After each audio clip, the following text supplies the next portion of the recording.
Pokemon mystery gifts, also known as events, have been a bit uneventful lately. I mean, come on, a Lechonk with a flying Terra type? Some have been okay, like recently we got 5 of a few different types of Pokeballs. It helps new players, but it really isn't anything to get too excited for. There was also a Palafin recently, which is cool if you want to use the exact same Pokemon that a competitive player used. Some people though would probably rather just let their Switch collect dust than charge it up and turn on the game to redeem these codes. I, however, think back to when we were all kids, and on occasion, we would hear about a brand new event taking place on the latest Pokemon games. The one that I can remember the best was an event held at GameStop where you could get a shiny Raikou, Entei, or Suicune. All you needed to do was show up with your DS in any Gen 4 game, and it really just made for such a cool memory. Flashing forward back to Scarlet and Violet, people are already getting impatient about the current state of mystery gifts. Today, we're going to look back at previous games and the cycle of mystery gift events, and try to determine when we'll be getting amazing events for Scarlet and Violet, such as for shiny Koraidon and Miraidon.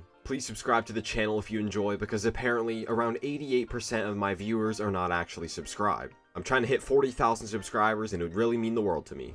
When comparing to Pokemon Scarlet and Violet, there are really only 2 games that are fair to compare to, which are Pokemon Sword and Shield. The box legendary Pokemon in Sword and Shield were Zacian and Zamazenta, and these Pokemon were never available as shinies before their events. Over time, we were given different opportunities to get these 2 Pokemon as non-shinies, like in Pokemon Go, but if you want them shiny, you had to get them from this event. A fun fact about these 2 Pokemon is when Pokemon Home updates soon, you'll actually be able to transfer both of these shinies into Scarlet and Violet. Something important to factor in is about the first shiny event Pokemon ever hosted in Sword and Shield, which was actually this shiny Amoonguss. This was the first shiny event Pokemon that you were able to get in Sword and Shield from using a code online that would be the same code for everyone. Technically, it was not the first shiny event Pokemon at all, because 2 days prior, there was actually a shiny Celebi event distribution.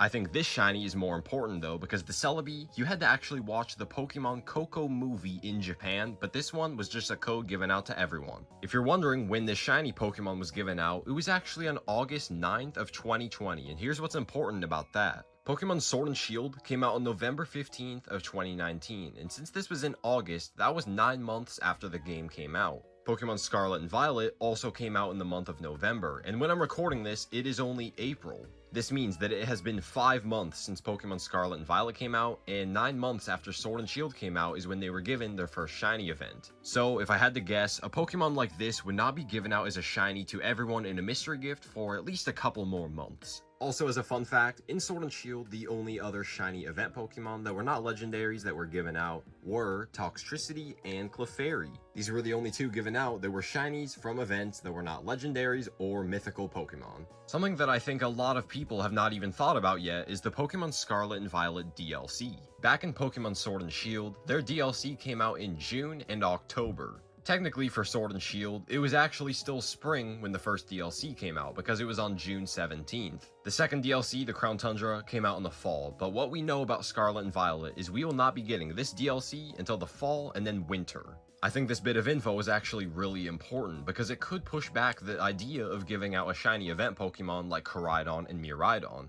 For Pokemon Sword and Shield, it took just under 2 years for them to actually make events for Zacian and Zamazenta. I feel like it's very possible that we might be waiting even longer than 2 years to get shiny Koraidon and Miraidon. We got these 2 awesome box legendaries a long time after the second DLC for Sword and Shield came out. I would definitely like if it didn't take 2 to even 3 years again to get these legendary Pokemon, but really who knows, they take a long time. Also, remember the 3rd legendary Pokemon, Eternatus? It took almost another full year for them to make this a shiny event Pokemon. Right now in Scarlet and Violet, we don't even know what the 3rd legendary Pokemon is going to be, because while Terapagos was revealed, we don't know anything about it yet. Could you guys imagine if we were to get a shiny Terapagos event in 2024 or 2025? If I had to guess right now, we probably will be getting our first shiny event Pokemon anywhere from September to December, and here's why. We did start getting really good event Pokemon earlier than this, like way back in July or August for the Zarude and Celebi event. But something that definitely needs to be kept in mind is by that point, the Sword and Shield Isle of Armor DLC was already out, but we will not even be having the first DLC released at this time for Scarlet and Violet. One of the first really good Pokemon given out in event was Zarude, and while it wasn't a shiny Pokemon, it was directly tied in with the first DLC.